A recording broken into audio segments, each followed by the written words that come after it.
there, my name is Benedetta and welcome to 10 Years to Read. So hello again. Actually, you wouldn't know this, but the last video that I just posted last week was my comeback to YouTube after about 8 months or something like that.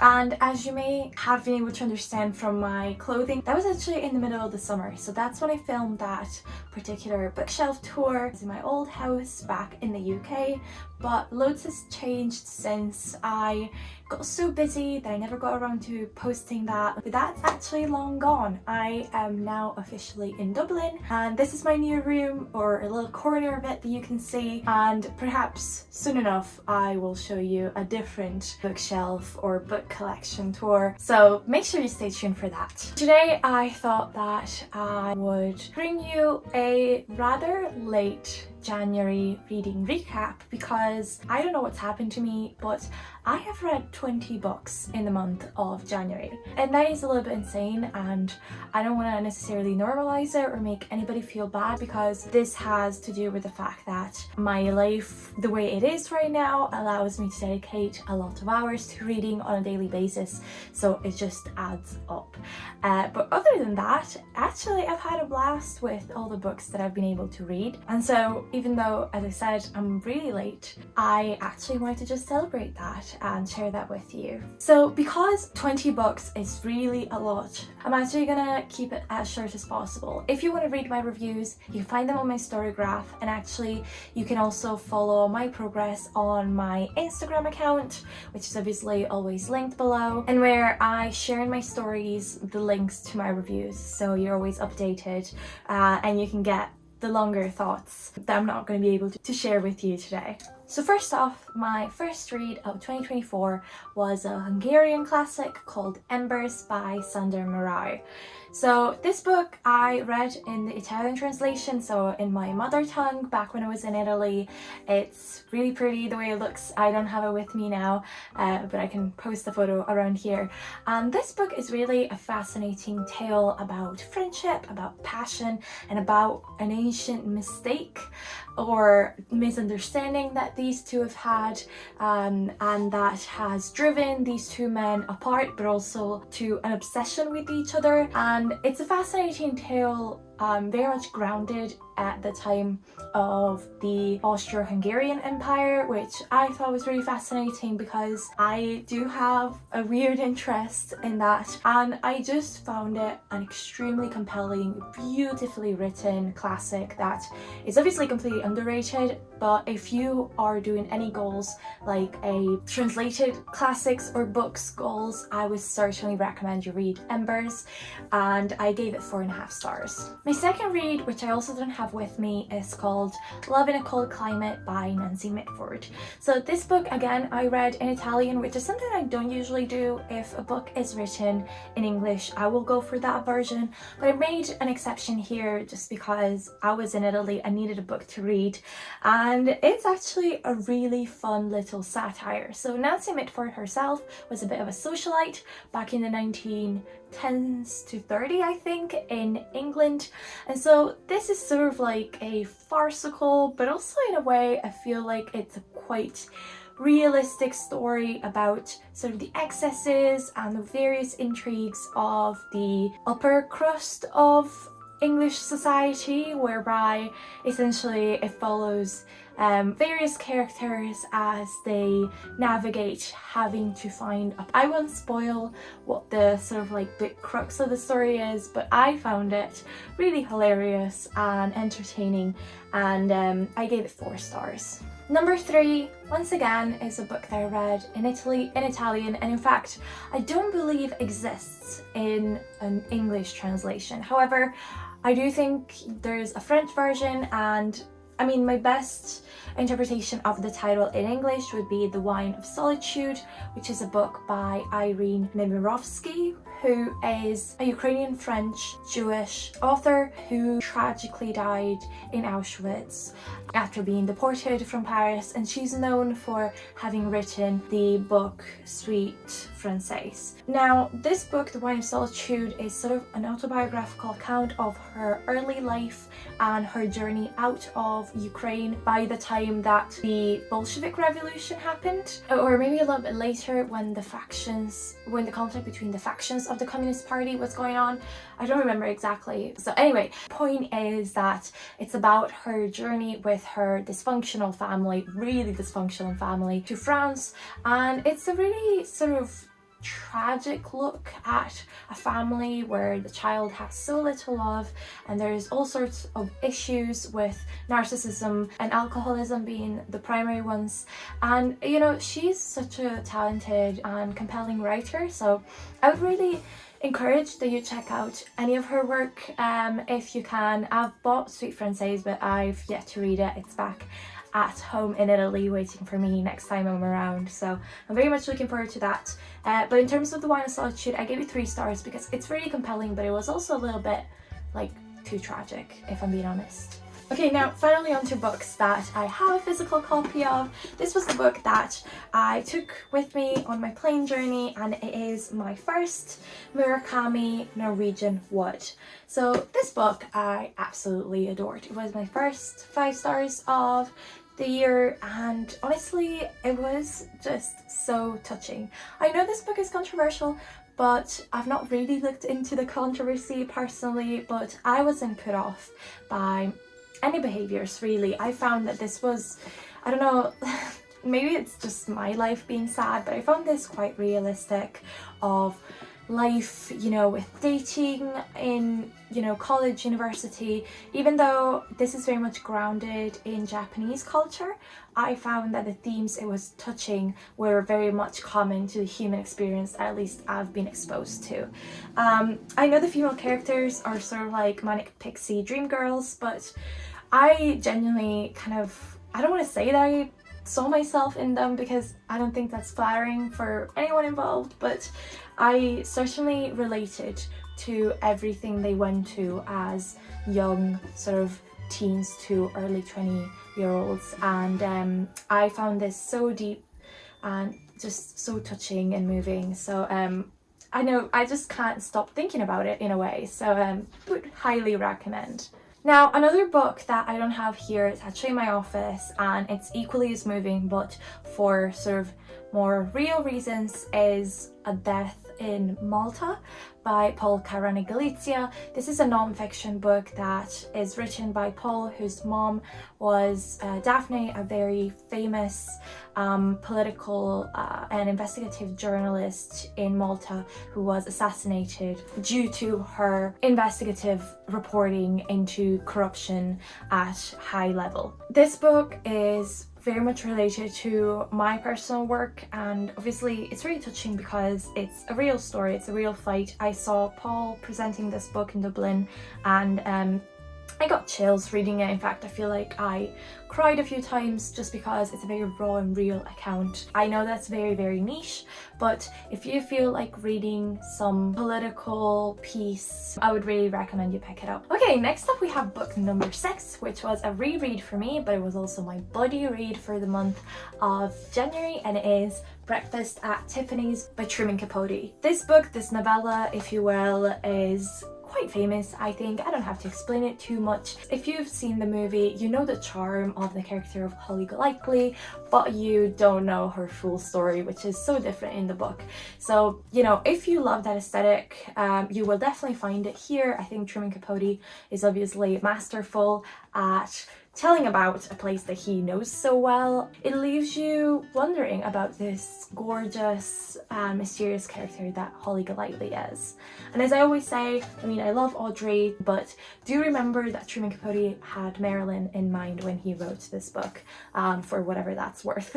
Now, book number 7 is actually a piece of contemporary or literary fiction. Still not sure about the difference between those, but it's called I Laugh Me Broken by Bridget van der Zeep.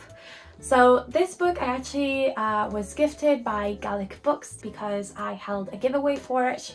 That was on my Instagram, so make sure you go follow me there for upcoming giveaways and other content. And this book is really fascinating. So it tells the story of this girl who finds out that basically in her family the gene for Huntington's disease is very common, and this is sort of like one of those things where you have a 50% chance whether you have it or not. And essentially this book begs the question, you know, would you want to know if you had something potentially life-changing that there is no cure for? So in that sense, it's a really fascinating question, and I feel like the way the author tackled it in the book through the various themes that she employed made it really entertaining and also really telling of how sort of complicated life is in your 30s when you're trying to make all of these decisions about your lives, like getting married, and all the sort of big questions that we ask ourselves between the importance of our choices and destiny. Is there such a force that we simply can't stop? Is agency ultimately what matters most? And if you knew that your life was going into a direction that you couldn't possibly change, would you want to know and make certain choices? It's really deep for a book like this, but it's actually also very entertaining. The setting is actually Berlin, where the character who's from New Zealand moves, and it's got a very interesting cast of characters, very multicultural, a bit existentialist, but nevertheless a great read. Okay, speaking of modern contemporary fiction that isn't afraid to deal with the big questions, Coco Meller's latest effort after Cleopatra and Frankenstein is called Blue Sisters, and I was very lucky to get an ARC from Fourth Estate Books, and yeah, I love this book. So Blue Sisters is the story of four sisters that had a bit of a dysfunctional upbringing and are completely changed the day that the fourth sister dies. And this essentially leads them to kind of relapse in sort of some of the issues they've dealt with in the past and sort of interrogate themselves about their own lives and just going through that process of grief, which, as we all know, is so difficult, especially when you're so young. I think that Coco Mellers really has a talent for writing characters who have terrible families, and it's kind of interesting to watch their lives unravel and then seeing them pick everything back up so that they can heal. It's interesting that there's no central love story here. It's all like female based, and it's all about, you know, being different and loving each other no matter what. And I just found it really fascinating. And I forgot to say, I gave this 4 stars, and I also gave 4 stars to I Love Me Broken, and I gave 3.5 to Breakfast at Tiffany's. Now, you know me, I love classics, and so far the month has been very classics light, so here comes the big brick. So my, I think, 8th book is Daniel Deronda by George Eliot. I've had it on my shelf for a while, and I actually listened to the audiobook, which was like 30 hours long, but it was quite enjoyable nevertheless. So Daniel Deronda is known for being a bit of an uneven novel in the sense that essentially it's got 2 main characters. Obviously the titular character Daniel and Gwendolyn, who is the female lead, and they're actually not love interests for each other. Gwendolyn has her own life, and she essentially has to deal with her relationship in which she is ultimately very unhappy, and in the meantime Daniel meets a girl who happens to be Jewish, and that sort of brings him down this rabbit hole of trying to discover himself and sort of believing that he's Jewish and making a connection with the girl's brother, who's also sort of like a proto-Zionist type. And so essentially eventually he sort of develops a real understanding of the culture. Now, in the context of England in the 19th century, this is all very good actually, in the sense that it's a rare positive portrayal of Jewish culture, which was highly stigmatized at the time. So that's awesome. At the same time, the proto-Zionist things really hit different nowadays, so I won't go into that obviously because it's got nothing to do with this particular piece of literature. And in any case, I feel like sometimes the way that George Eliot handles the subject matter is a little bit off. On the other hand, the part about Gwendolyn is gorgeous. Nobody can write a terrible marriage quite so well as George Eliot. She's wonderful at that, and the character development that Gwendolyn goes through is something to behold. So I don't know, bit of an uneven book. I gave it 3 stars, but you know, it's not bad. Next up, I bought this little guy in Paris at the Abbey bookshop, and it is 2x2 by Eve Babbitt. So this book is called 2x2, Tango, Two-Step and the LA Night. Now I bought this because I got really excited by seeing Eve Babbitt in this type of edition in any bookstore. This was an English language bookstore that's actually Canadian, I mean the owner is anyway, in Paris, and this is obviously an American edition of this title, and I don't know, I just found it really cute and so I decided to buy it without kind of realizing that this is all about ballroom dancing, and that is not something I know anything about. It's quite interesting because Eve Babbitt essentially at the time just went around trying different types of ballroom dancing and interviewing the teachers of the most famous and popular schools, and that became this book. And I mean, if you're into ballroom dancing, I feel like this is like really great. It should be your Bible basically, and it's definitely a time capsule for that time in that city. But it's very technical. I still give it 3 stars because I love Eve Babbitt and the way she writes is super entertaining, but I feel like you need the technical knowledge. Speaking of books that I bought in Paris when I was there last December, we have A Movable Feast by Ernest Hemingway, one of my favorites of all time, and of course this was a 5-star read.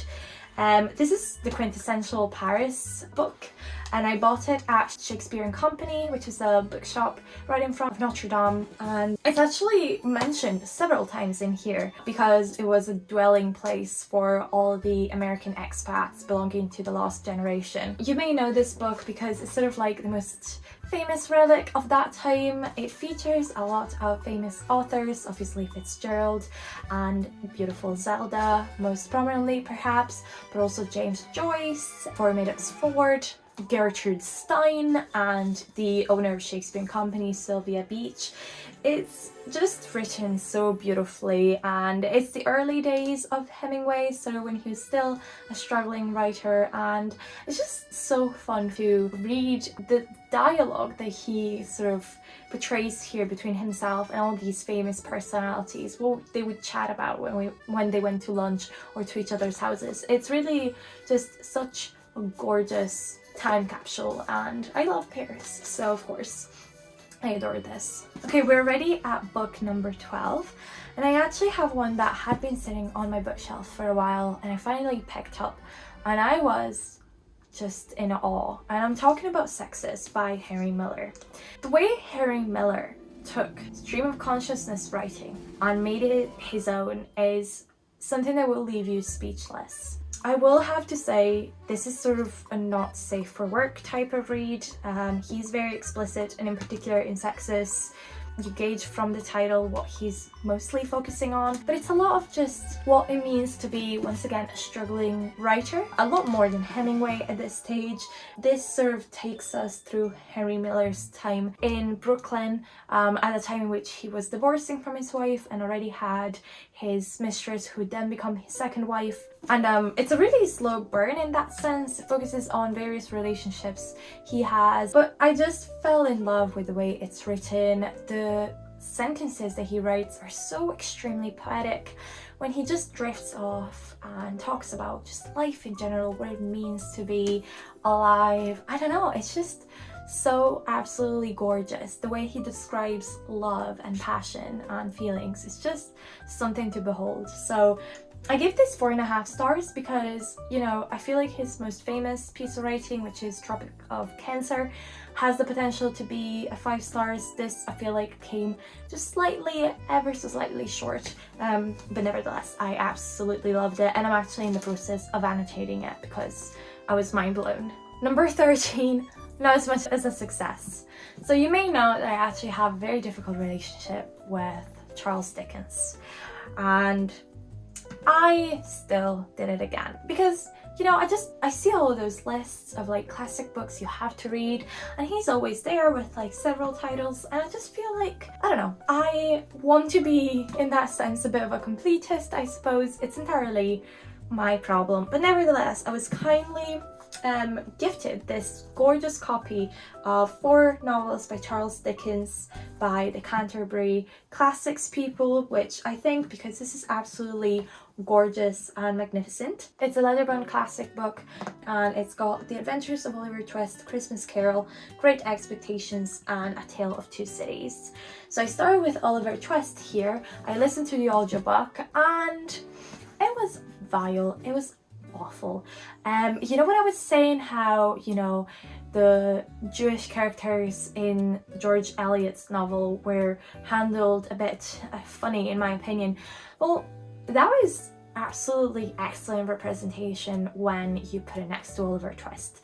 I just was appalled by all of these people. I have so many issues with the way Dickens writes in general. I feel like he's so mean towards his characters, and I just don't understand why he writes so many awful characters just to tear them down. Like, to me, that is such a weird and like low-key, it's definitely a mean exercise. I don't know, but anyway, sorry, that cut off. But the point being that I have so many issues with this book. I gave it 1 star, and you can read my entire slightly unhinged review on my story graph. On the other hand, the next book is a Shakespeare tragedy. So my new goal is to read 1 Shakespeare tragedy per month, and the January one was Romeo and Juliet. The biggest Shakespeare I hadn't read yet, and I absolutely loved it. It was 5 stars. Just the story is so beautiful. The quotes, I mean, every single line is quotable. It's gorgeously written, and it really merits the position as the most famous Shakespeare play. It's got everything going for it, and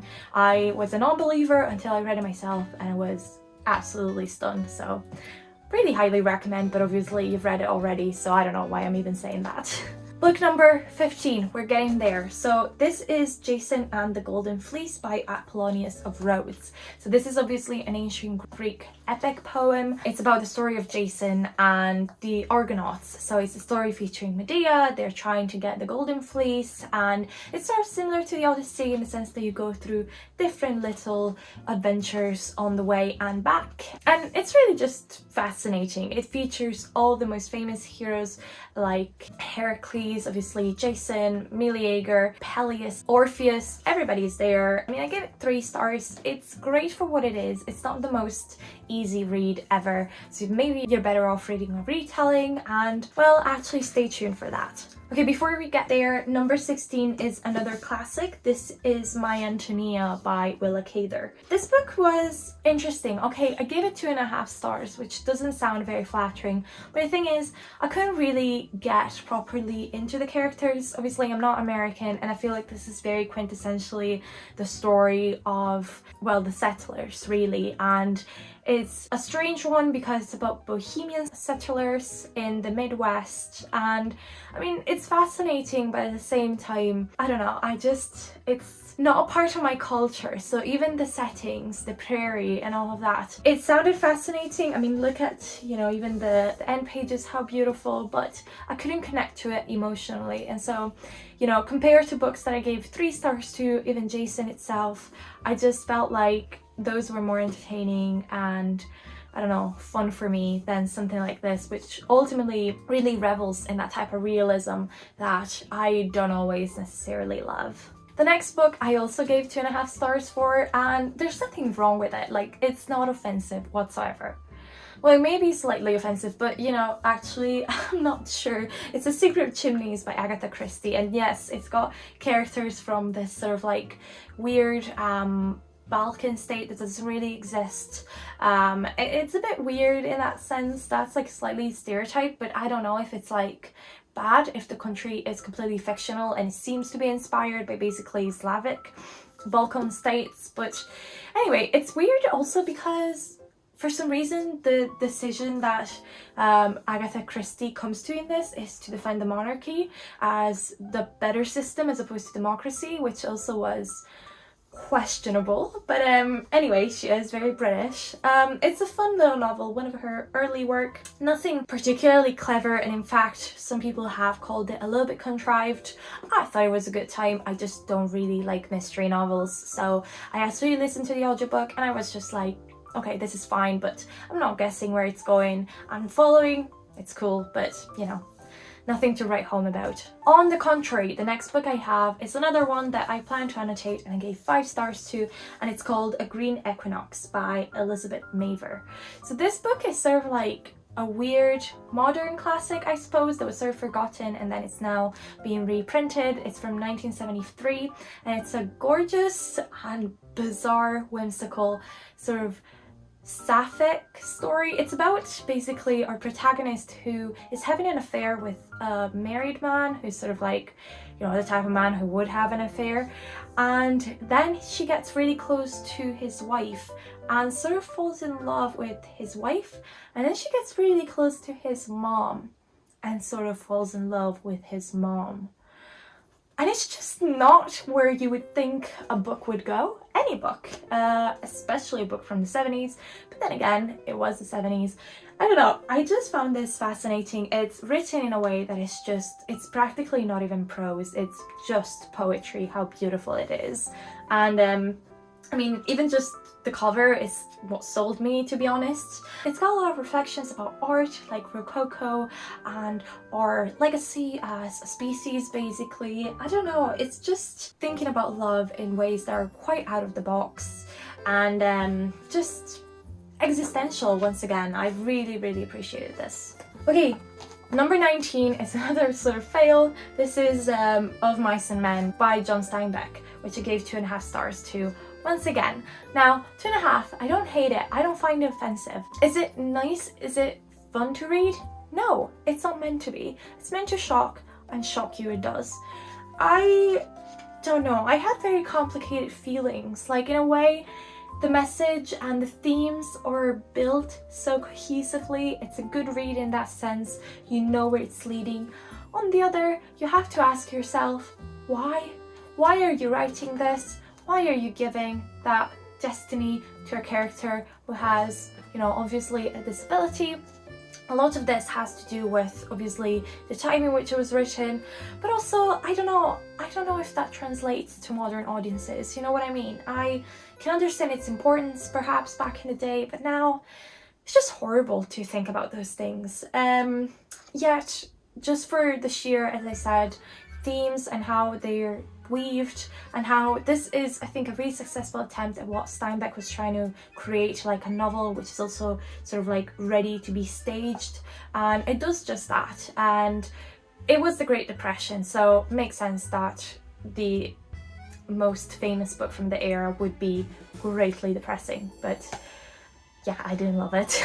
And finally, the retelling that I was teasing earlier, it's Medea by Rosie Hewlett. So this book actually comes out in March and is a retelling of the myth of Medea, who is most famously featured in the story of Jason and the Argonauts, or the Golden Fleece, as the Princess of Colchis, who is a witch.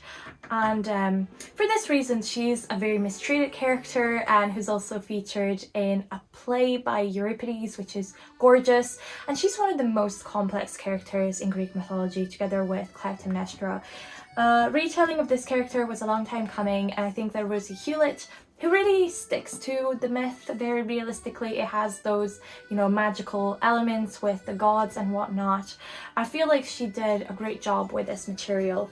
I gave it 3.5 stars because, I don't know, I feel like myth retellings have slightly lost their magic, in my opinion. I know that I talk about them on my channel all the time, but it's something that I've kind of like developed in recent months, just a tiny bit of fatigue. But it shouldn't really, you know, say anything about this book. It was great. It was a great time. It's very much comparable to the works of Jennifer Saint or Madeline Miller. I'm really excited for this to come out and for everybody to talk about it, so I can talk about it with them too. Okay, sorry for talking so fast, by the way, but that is all. That was my 20 books for January 2024. Now, my actual goal for the year, I think, is to read 10 books for each month, and this was extremely extraordinary, just as I said, because the stars aligned and I had a lot of time in my hands. I hope that your January was also a successful month for reading, and that you achieved your own personal goals, as always. Please let me know how you did in the comments and what your favorite favorite books were that you would recommend.